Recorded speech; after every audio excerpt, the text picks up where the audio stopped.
Nalgonda municipal కార్పొరేషన్లోని 32వ division Srinagar colony పార్క్లో ప్రజాపాలన ప్రగతి ప్రణాళిక కార్యక్రమం నిర్వహించారు.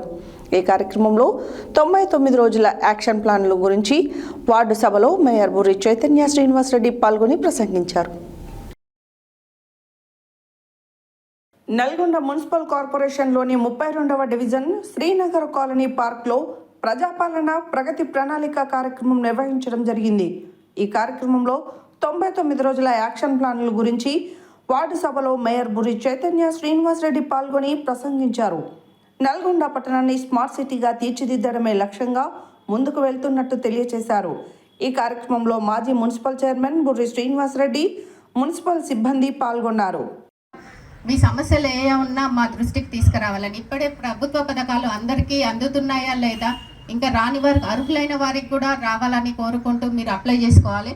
అట్లాగే మనకు ఇందిరమ్మ ఇండ్లు, మహాలక్ష్మి పథకం ద్వారా ఫ్రీ బస్సు, అలాగే ఫ్రీ గ్యాస్ సబ్సిడీ, అట్లా గృహజ్యోతి ద్వారా 200 యూనిట్ల ఫ్రీ కరెంటు, పెన్షన్లు, కళ్యాణ లక్ష్మి, ఇందిరా మహిళా శక్తి, వడ్డీ లేని రుణాలు, అట్లాగే రేషన్ కార్డులు, కొత్త రేషన్ కార్డులు కూడా అర్హులైనందరూ కూడా రాని వారు ఉంటే కొత్తగా అప్లై చేసుకోవాలని, మన ఆర్టీసీ ద్వారా మన నల్గొండ టౌన్లోనే 1,50,000 మంది ప్రయాణం చేశారు ఫ్రీ బస్ వల్ల.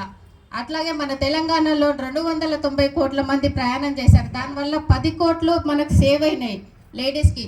ఆ డైలీ అప్ అండ్ డౌన్ చేయడము, టీచర్స్ అయితే ఏంది, స్టూడెంట్స్, అట్లాగే మాల్స్కి వచ్చేవాళ్ళు, ఏదైనా పని మీద వచ్చేవాళ్ళు కూడా ఆ 10,000 కోట్లు సేవ్ అవ్వడం వల్ల మనకి ఒక ఇంటికి 4,000 నుంచి 5,000 వరకు సేవ్ చేసిన వాళ్ళు అయినారు, లబ్ధి పొందినారు.